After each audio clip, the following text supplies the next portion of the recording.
Hi, this is Paul Masvidal from Cynic, and you're watching Toasted.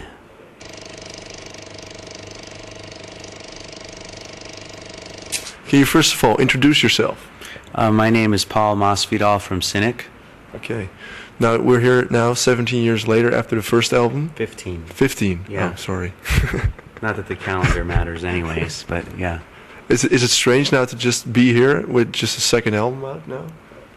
It is a bit strange, yeah. It's sometimes I'm really kind of a spectator of the whole thing, and I can't believe that I'm here. It's really totally unexpected, and this is the beauty of life. You know, you never know what's around the corner, and I never planned on being here again with Cynic, and here we are. So it's really great.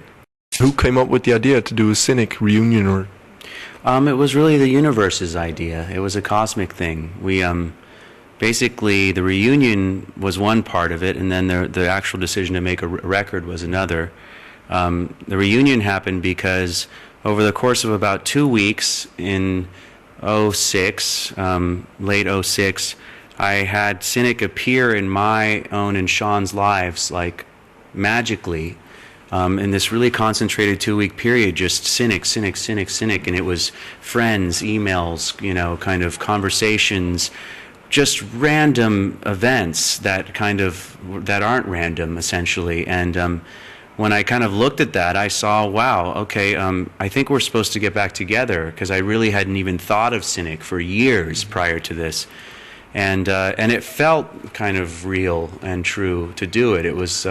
It felt right in my bones, which I needed to do that in order to actually do this again. So we got to work, and we kind of relearned the focus material, did the reunion dates, and then the decision to make a record was really a result of getting back in the studio and seeing what would come out of me as a songwriter again with the Cynic brain. And I found out that I had an antenna that was kind of tuned into the Cynic radio station that was wide open, really, and it just kind of came right through me. It felt like the music wrote itself. I just needed to show up, and at that point I knew we had something to say again. It was like, wow, okay, now we're really supposed to make a record. And it all happened very fast between the reunion and the record. It was, you know, a year and a half period that everything kind of just exploded. So again, to me, a testament to how effortless it was to do this. yeah. So it feels right. Yeah. Was it also effortless to relearn all the old songs? Or? At first it wasn't. First it required a lot of effort, but then after kind of playing it over and over, I realized, like any skill as a musician, it's like an old muscle, you know, and it kind of got it remembered the things that I was doing then, because we had played it for so many years back in the early 90s. That it finally was like, oh, okay, I know how to do this. And then little by little, it became really easier and easier. But I don't think it's ever easy. It's that's kind of the task of Cynic, I think, is to challenge ourselves. Yeah. You know, you don't write this music to be easy. No. Oh, well, you know, I love simplicity, but I like to sometimes push myself as a musician to kind of know that I'm doing something beyond my abilities and to try and reach. You know, we're always reaching for something higher. You're also talking about being in the right frame of mind to write the album. Is there what does that mean? What's the special place you want to be in for writing for Cynic? Well, it's probably more the right frame of heart than mind. You know, I try and turn the mind off, because Cynic is really about honesty and integrity and truth. And so for me, it was really just kind of surrendering to a place of being open to who I am and what I'm doing with my life, and really feeling that on a sincere level. And that's really kind of always been the goal, I think, is to just try and maintain a high level of sincerity in the music we write. So that's really where it comes from, is more of a feeling than a thought or a mental process. It's more in your body, you know, it's kind of feeling, you know, sometimes you can feel tension and stress in your stomach. You know, I don't know if you do, but it all goes in my stomach for me. And so if I get a lot of that, I'm not usually very creative. But if I'm feeling kind of open up here and more open here, it seems like I can it's effortless. Everything flows really easily. So it's been that kind of fluidity for us with Cynic, this coming back, which again tells me it's the right thing to do. Yeah. Were you surprised about the reactions that people still wanted to hear Cynic? Very much so, yeah. I couldn't believe it. You know, our first show was the French show in Hellfest, and you know, there was 10,000 kids singing Veil of Maya when we got on stage, and I was like, whoa, you know, I couldn't, because our memories in the early 90s was hard. You know, I remember being booed and thrown bottles at, and just, Seriously? it was, oh yeah, it was not easy. We had some great shows, but our last U.S. tour was with Cannibal Corpse, who I love those guys, great band, but the audiences are a little bit different than Cynic's. I think so, yeah. But back then, it was just one big scene versus the different scenes that there is now. And so it was definitely challenging for us, and so amazing to kind of come back and to find all this love for this first record that we let go of. And I couldn't believe it, really. I was very humbled by it, because it meant a lot to us that we put everything into, and now to finally see some reciprocation for that is really just a nice thing.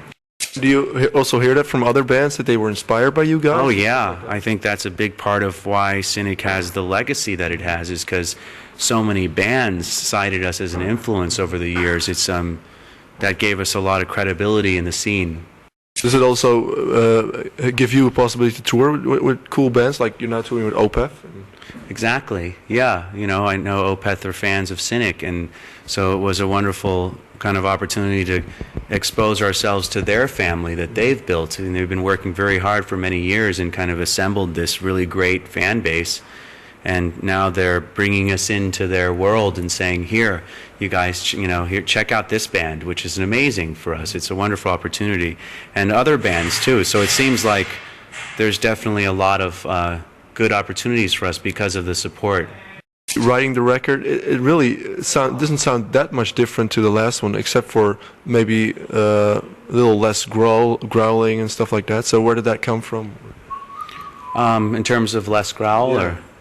You know, every decision really was just instinct, you know, just doing what feels right, down to every note played, every sound. It's just trusting your instincts, you know, just want a little more red here, a little more blue here, you know, and just kind of whatever color feels appropriate is what it kind of, how we responded to creating the songs. Were there any limitations as you were concerned that it had to sound like Cynic? No, not at all. It's this is the beauty of Cynic, is that, you know, we're interested in being one of the great bands that can do anything we want and not have limitations and not be classifiable by a style or a genre. I just want to be able to do anything, and that was really the mindset. I couldn't make a record with pressure and stress and anxiety about trying to fulfill some past thing. It's more about freedom and communication and openness. Can you tell us something about the people you brought on tour with you in Cynic now? Well, we have, besides Sean and I, we have Timon, who actually played some guitars and growled on the record. And he's a fellow Dutchman, you know. Kruidenier, Timon Kruidenier, and then a friend of his who we were introduced through Timon, named Robert Zielhorst, and he's a phenomenal bass player, really great, experienced guy. He actually was with the Blue Man Group here in Amsterdam, so he's really kind of. Do you know him, or you're acting like you do? No, I just read that he was in the. Oh, okay, Group, so. Yeah. So he's really just a real natural, you know, very comfortable on stage and. Extremely talented player, so we're excited to have him with us. Because your own bass player didn't want to come, or how did that work out? No, the bass player that played on the album is the same guy that played on Focus, but we hired him just to play bass on the album with no intention of touring. He's really a full-time professor at a university, and that's his gig. You know, he's not really a live guy, so... You know, it was kind of, we knew it was going to be just studio and then somebody else for live. But you did want him in the studio? Yeah.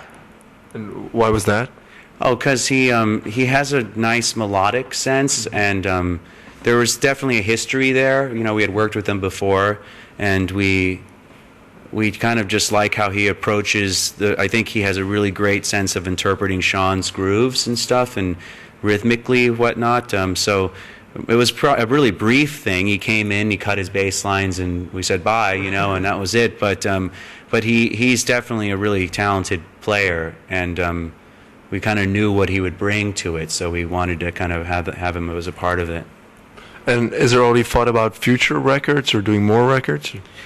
Yeah, I can't really think about the future right now, but perhaps, yeah. It feels pretty good right now, so. Or do we have to wait another 13 years? Oh, I don't think so.